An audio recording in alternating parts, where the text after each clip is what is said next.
Dange sir तर मी ज्यावेळेस लागलो त्यावेळेस डांगे सरांनी सांगितल्याप्रमाणे इथे डांगे सर आणि चुडामन हे दोघंही फार कला करायची, आम्हाला फार मजा यायची. आणि उपस्थित माझे सर्व सहकारी मित्र, विद्यार्थी मित्रांनो, आज आपण दर्पण दिनानिमित्त एकत्र जमलो आहोत. दर्पण हे एक मराठीतलं पहिलं वर्तमानपत्र आहे आणि ते बाळशास्त्री जांभेकर यांनी सुरुवात केली आणि त्यांनी 6 जानेवारी 1832 साली हे वर्तमानपत्र सुरू केलं. त्यामुळे हा दर्पण दिवस साजरा केला जातो. त्यावेळेस त्यांनी 2 भाषेमध्ये ते वर्तमानपत्र सुरू केलं होतं, एक तर मराठी आणि दुसरं इंग्रजी. एकाच ठिकाणी मराठी एका स्तंभामध्ये आणि इंग्रजी एका स्तंभामध्ये असं त्यांचं ते लिखाण होतं. सुरुवात करायचं कारण असं होतं की त्यांना काहीतरी समस्या होत्या, समाजात भरपूर समस्या होत्या. त्यावेळेस इंग्रजांचा काळ होता, समस्या होत्या, सांगावे कोणाला. त्या समस्या सोडवण्यासाठी त्यांनी हे वर्तमानपत्र सुरू केलं. आणि इंग्रजीमध्ये याच्यासाठी की इंग्रजांचं राज्य असल्यामुळे त्यांना त्या समस्या समजल्या पाहिजेत आणि त्याच्यावर उपाय त्यांनी शोधले पाहिजेत. याच्यासाठी इंग्रजीमध्ये, मराठी माणसाला त्यांच्या समस्या समजावेत म्हणून मराठीमध्ये, अशा प्रकारे वर्तमानपत्र सुरू केलं आणि ते जवळपास 8.5 वर्ष चाललं. आणि म्हणून आज आपण दर्पण दिन हा साजरा करतो. आज आपण जर पाहिलं तर सोशल मीडिया एवढ्या प्रमाणात ॲक्टिव्ह आहे, जसं की व्हॉट्सअप आहे, फेसबुक आहे. त्या माध्यमातून आपल्याला लवकर बातमी पोहोचते, पण तो काळ वेगळा होता.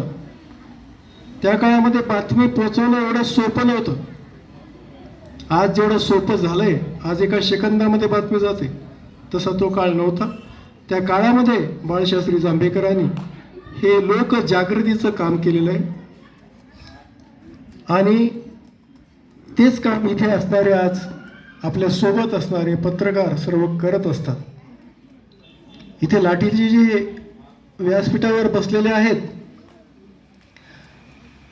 ते सर्व मी बऱ्याच जणांना ओळखतो. जवळपास अनेक वर्षापासून मी त्यांच्या संपर्कात आहे. मी बऱ्याचदा बातम्या वाचतो आणि त्यावेळेस मला असं जाणवतं की लोखंडे सरांनी सांगितल्याप्रमाणे एक सकारात्मकता त्याच्यामध्ये आपल्याला पाहायला मिळते.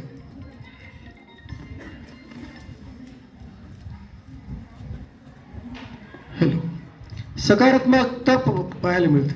मोदी साहेबांनी सांगितल्यामुळे सकारात्मकताकडून सार्थकतेकडे असं त्यांचं असते. कधीही ऑड बातमी त्यांनी कुठल्याही वर्तमानपत्रात टाकली नाही.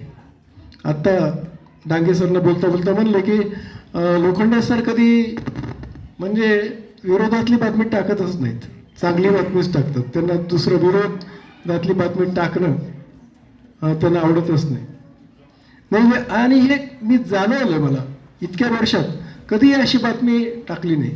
आणि खरंच असते ना, ते बातमीद्वारे काय जनजागृती करायची असते, लोकमानसामध्ये काहीतरी त्याचा परिणाम होत असते. जी बातमी छापली ती बातमी लोक वाचतात, ते खरं समजतात आणि त्याचे परिणाम जनमानसावर होत असतात.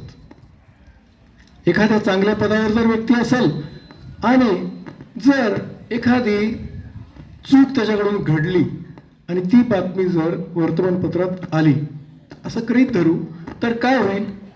जो सामान्य माणूस आहे, जो त्याला आदर्श मानतो, जो त्याला प्रेरणा स्रोत असतो, त्याला त्याच्या मनात निराशा निर्माण होऊ शकते. निराशा निर्माण झाल्यामुळे त्याच्या कृतीवर परिणाम होऊ शकते. त्यामुळे अशा बातम्या टाळलेल्याच बऱ्या असतात. आणि हे नेहमी चांगल्या बातम्या दाखवणं आणि समाजामध्ये प्रचार प्रसार करणे, जनजागृती करणे, लोकांचा सकारात्मकतेकडे कशी झुकाव होईल यासाठी प्रयत्न, या सर्व इथे मंचावर उपस्थित असणारे, व्यासपीठावर उपस्थित असणारे सर्व पत्रकार बंधू भगिनी सतत सातत्याने करत असतात. त्याबद्दल मला त्यांचं खूप अभिनंदन करावं असं वाटतंय. या कार्यक्रमाला इथे सर्वजण उपस्थित आहात. माझ्या प्रतिसादाला होऊ देऊन आमंत्रणाला सर्वांनी स्वीकारून इथे सर्व उपस्थित झालात, आम्हाला मार्गदर्शन केलं आणि यांचा सत्कार करणं हा अपरिहार्य आहे.